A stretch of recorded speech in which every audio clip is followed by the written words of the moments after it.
my friends, welcome back to my channel. My name is Erica, and today's video is episode 54 of Throwback Thursday. Now, as in the beginning of all of my Throwback Thursday videos, I'm going to give a huge love-filled shout out to my dear friend and fellow creator, Jan Van, my Janny Boo. I'll link her channel in my description box. Make sure, if you have not yet done so already, go subscribe. Show her a ton of love and support. You will love Jan. And I'm also going to give another love-filled shout out to Dawn, my dear friend and subscriber who has been the GOAT, greatest of all time, if you don't know what that means, because I didn't know what that meant for a long time. She's the GOAT of TBT cheerleading here on planet Earth and every other planet. So for this episode, I'm pulling in the Nabla Soul Blooming palette. This was a gift from my best friend and sister Steph, all the way from the UK. And I've had this in my collection for a while, and I haven't really used it all that much. I think I've maybe used it 2-3 times. It is gorgeous, and I just pulled it in to my spring palette video. My spring palettes, 15 palettes that remind me of spring. And I thought, it's been a long time since I've used this. So that's why I'm pulling it in this week. And I asked my husband last night what shades he thought I should use. And he goes, well, use the purples. So I will be using this shade here called Anemone, this shade called Garden Gate, and this shade here called Flowery. And then I'm going to pop some other fun stuff on the lid. This I think is going to go on my lower lash line. That's called Caravaggio, I believe. And then that's called Philosophy. And that's, I think, going to go in my inner corner or Honey Drip. I'm not sure. Now, I know I could do a much more elaborate look, but I'm going to tell you how my morning's been going, okay? I've had 2 hot flashes. I honestly wasn't sure I was going to be able to film because I could not cool off. Finally cooled off. I have a fan here and a fan down there, and the air conditioner's on. Love menopause. And then it just took me forever to get in the shower. I don't know what I do sometimes in the mornings, you guys. I don't know. So I'm just going to do a real simple look with the colors my hubby told me to use. So this is going to go in, or he didn't tell me to use them. I asked him. This is going to go in my transition area. This is going in my outer V, and you can put a shimmer in your outer V, I promise. And then this is going to go towards the front of the lid.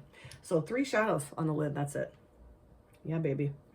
I was getting really annoyed, honestly, because I'm like, can I please stop sweating and cool off? I'm telling you, I feel really guilty for like being so irritated with my mom when I was younger, because, you know, she'd have hot flashes and the whole world would have to stop.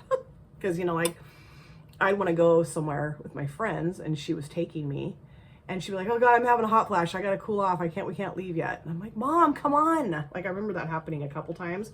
I was such a jerk, so insensitive and so annoyed with her. And I'm telling you, hot flashes are awful. They're awful. And if you don't have them, God bless you, because they are really not fun. It's like somebody flips a switch inside of you and takes you from normal body temperature to like 900 degrees. Like, I was sitting here trying to cool off, like just sitting here with the fans blowing on me, and I could feel the heat radiating off my body, like off the top of my head, off my stomach, backs of my knees. I mean, it's just so horrible. It's so horrible. And then it doesn't last long. Like my hot flashes, they don't last very long. They're pretty quick. And then what happens after I finally cool off is then I am absolutely freezing. I'm freezing. It just sucks. It sucks. It really does. Menopause and premenopause is just like, are you joking around? And no one's joking around. The hot flash is sure not joking around. Tell you that much. They're damn serious and not fun. Okay, so enough about that. I am going to tell you something. I have these little gaps between my teeth up here, you know, just normal little gaps. And I have these, like, spit comes through. I know it's gross. Comes through those little. I need to get my teeth. Like, when I worked in the dental field, there was this filling type product that they made to help people who have, like, they're called triangles in between. Well, they're shaped like triangles in between your teeth. I can get that fixed. I've got to go to the dentist. It has been, I don't even want to say how long it's been. It's been a long time since I've been to the dentist. I need to do that and get that fixed because it just, I have to refilm the intro, sometimes the outro, sometimes, I don't know, just because of that. because I feel like, you know, I have these big spit bubbles that are going to pop through my teeth, and how gross. So anyway, probably more information than you wanted or needed today. Okay, I think that's good, although I do feel like the outer edge is a little harsh, so I'm just going to kind of go around the outer edge just with the very top, tippy top of the brush, and blend that a little bit better. Yeah, I had a hot flash in my office yesterday, and I was just like, are you kidding me? And the thing is that, you know, I'm on from the time I walk through that door at my office until I leave. I am on, because, you know, there's clients coming in and out, there's clinicians coming in and out of my office. The phone is ringing constantly. And so, like, there have been times where I'm having a hot flash while I'm talking to somebody, like face to face, and I'm trying to like keep my composure because I'm just like turning into a puddle. It's horrible. And there's just sometimes I have to get up and take a little walk because I'm like, I gotta get out of here. I gotta go sweat in private. So now I'm gonna go into anemone and put that out here, kind of like the half of the lid. Yeah. People have recommended like some natural, like herbal type stuff for me to take. And I probably should do that because I feel like a jackass that I don't, you know, like when somebody suggests something to me and I go, I feel kind of like a jerk. I need to like probably take things a little bit more seriously. I can't remember now even what it is, but I wrote it down. It's written down in this house somewhere of something I could take. If you guys have any suggestions, feel free to leave that in the comment section for sure. Okay, so actually, I don't know if this is the right kind of brush for this. I don't like this brush for this. Hold on. I need to grab, I'm gonna use this brush actually, because it's, yeah, that's gonna look weird. So now I'll go back in with this brush, and I'm not spraying it. I'm just gonna, yeah, much better. Okay, and putting this in the outer part of my lid here, of course, outer V. Now, let's talk about tapping off your brush. Okay, so if you know you're doing your eyeshadow and you're tapping off your brush, why you should tap off your brush and why maybe you shouldn't. Now, you can tell me to get lost, kick rocks, shut up, go sit over there and be quiet, lady. That's fine, you can do that. But I will see commonly people who will tap off too much of the shadow, and then when they apply it on their lid, it looks super patchy, and it's just because they don't have enough shadow on their lids, on their brush, I mean. So like, the only reason why I tap off a brush is just because I like, see how there's all this fallout? I didn't tap off enough. And I don't have my base products on, so I can just wipe that off. It's no big deal. But I think some people I think they just don't understand why they're tapping off. You're just tapping off so that you get the excess crap off your brush. Shimmers though, this is a dichotomous thing. Shimmers though, you don't always have to tap off. I'm tapping this off because I noticed that I have fallout on my face. And I'm like, oh, I should probably tap a little bit of that off. But if you're not noticing, and I guess it's hard to know if you're gonna have fallout until you put the shadow on your eyelids. So, but I don't know. Like for instance, the front shimmer, like the shimmer I'm gonna put up here, the Garden Gate shade, I'm not gonna tap that off because I don't think I'll need to, unless I get a crap ton of fallout, then I might a little bit. So I'm just taking this brush and just kind of sweeping it back and forth right here to make it look a little bit more blended. And part of the reason why people, part of the reason why people will tell you don't take your shimmers all the way out here is because they sometimes aren't as easy to blend. Shimmers aren't as mattes are.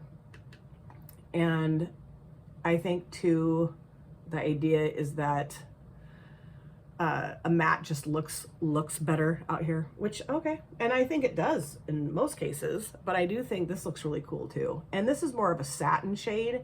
So maybe, you know, maybe satins are better than a true shimmer in your outer V. But I feel like this is blending just fine. I'm gonna go back in with this brush now and a little bit of the flowery shade, and just blend a little bit of that outer.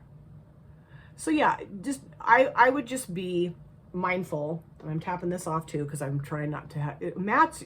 You can tap off mattes all the time if you want. I mean, you don't have to, but I think that makes sense because, you know, you're trying not to.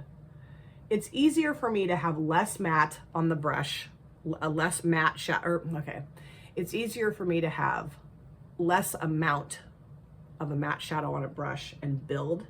That's what I like to do rather than going in with a crap ton of shadow and then having to spend a ton of time trying to blend it out because you have too much on the brush. Okay. That's what's easiest for me. I think that makes the most sense. And I just think it's just, yeah. But with shimmers, I don't know that you necessarily have to tap them off unless, like I'm showing you right now, you have a ton of fallout. And this is just because it's a satiny shade and I had too much on the brush. Okay. Am I making any sense? No. So now let's go into Garden Gate. And I am actually going to use the brush that I started off with. And I'm just going to clean it off. Actually, let me grab my color switch. I was cleaning off on a towel, but I want to make sure I get it all off. Okay. I got it all off. Yeah. And then go into Garden Gate now, which is the shadow right here. Sorry. Okay. I'm going to spray this. Ooh, that's so pretty. That is so pretty. Oh. Okay, focus. I had a day yesterday. Some really uncomfortable phone calls. Because if somebody calls the office to talk to me about a client and we don't have a release of information on file, I cannot say a word to the person about the client. I can't even confirm nor deny that the client's even a client at my office. And I got a call from someone yesterday who wanted to talk to me about a family member, and there was no ROI, release of information, on file. And this person was pissed, and started swearing and yelling. And I ended up saying, I'm going to get off the phone with you now. Have a wonderful day. Goodbye. And then I had a couple other pretty intense phone calls too. But the cool thing is my coworker and I walked down to the new gym that we're going to start going to next week. And it's really cool. I've been in that gym before. When I was in high school, we had our all-night graduation party in that gym. It's beautiful. It's huge and it's really old school. Like, I don't know the way it's set up, and it's part of it goes underground. It's really cool. I love it. And I'm so excited to start working out there. And they've got a pool, and I'm just like, yes. So my plan is to work out Tuesday, Thursday, Friday before work. That's my plan. I get a little nervous about it just because, you know, I put expectations on myself, and I want to make sure that I'm following through on my expectations. And also my sleep sucks. So then I worry about being too tired. But I do know that working out really does help my sleep, and I've got to do something because I just sit at a desk all day. So I got to do something to, like, you know, just rejuvenate, like keep the juices flowing, right? Okay. So I'm pretty much done with this look. I think it's gorgeous. I do, however, have a pretty harsh edge from that satiny shade. So I might try to fix that a little bit. And then look at that. I have enough right here to do this eye with my fallout. So I'm going to go do the rest of my stuff. I'll come back. So this obviously is my finished look, and I absolutely love how it turned out. I know it's monochromatic. I don't care. I still think it's beautiful. And I know I just did a purple look, but I'm thrilled that Paul chose the purples out of this palette for me to use today, because I've never just used the purples before, and I love purple. So let me show you everything else I have on my face, and then of course I will review the eyeshadow palette with you. Okay, base product. I use the L'Oreal Paris Infallible Pro Glow 24-hour foundation in 203. Topped it, of course, with the CoverGirl Clean Professional Loose Setting Powder in Translucent. This is going to be a great day, I have a feeling, if I'm already this tongue-tied and I haven't even gone to work yet. Bronzer. I use the Ciate London Bamboo Bronzer in Palm Island. Love it. I'm going to try to use it all up. We'll see. And then for my blush, I use the Ciate London Marbled Light Blush in Dusk. This is so beautiful. It was just sitting on my desk, so I used it again. I did not use an upper lid liner because I used a shade out of the eyeshadow palette, which I'll show you here in just a second. But for my mascara, ta-da, Sky High from Maybelline, New York. On my lips, I used a duochromatic gloss in the shade Gypsy Dreams from NYX. Now, I bought this thinking it was a liquid eyeshadow. Used it as a liquid eyeshadow, and it was horrible. So I'm like, I'm just going to use it as a lip gloss. It is a lip gloss. Yep. And then for my highlighter, I use the Aurora Glow Kit from Anastasia Beverly Hills, and I use this shade right here called Spectra. I love it. Okay, so let's talk about the eyeshadow palette, Nabla Soul Blooming. So on my lower lash lines, I put this shade here called Caravaggio, I believe is how you pronounce that, out here. And then I did also do the same thing on my upper lids, just out here, just, you know, like halfway across the lid. Love it. And then for the front part of my lower lash lines, I used Anemone. I usually do not like to put shimmers anymore down on my lower lash lines because I just feel like it kind of ages me. Like it makes the, I have some wrinkles down here and I feel like the shimmers make the wrinkles like pop out. But satins I think are okay. And I really like how it looked. And then I did put a little bit of this flowery just to kind of, on, you know, just across the entire lower lash line just to kind of soften it up a little bit. In my inner corners, I use Philosophy. Oh, so beautiful. And then I decided to put Honey Drip, a little strip of that underneath both brows. Beautiful. And I know there's lots of stuff I know there's lots of stuff in this palette I didn't use today. And I do need to use, you know, because like this shade is gorgeous. These other mattes are lovely. And this is a really beautiful satin as well. So it just a reminder that this is in my collection. I need to use it more. Really happy that I pulled it out and used it today because it's a gorgeous palette. And it's been in my collection for a few years and I feel like it still works really well. This shade was a little more fally outy than I remember it being in the past, but when I did this eye, I just sprayed this a lot more and I, you know, didn't coat the brush quite as much and I really didn't have as much fallout. So, no. Love it. So happy that Paul chose the purples. I know I already said that. So let me know if you have this palette in your collection and what you think of it. Let me know if you've just used the purples before in an eye look. And Throwback Thursday 54 is done and dusted. Thank you guys so much for taking time out of your lives to sit down and watch this video. If you're new here and you enjoyed what you saw, please consider subscribing, smash the like button, and of course, comment down below in the comment section. I love to chat with you guys there. If you've been here before, thank you so much for coming back. I cannot wait to see you guys again in my next video. But in the meantime, please take very good care of yourself, be well, safe, happy, and I will see you soon. Bye. Drop it.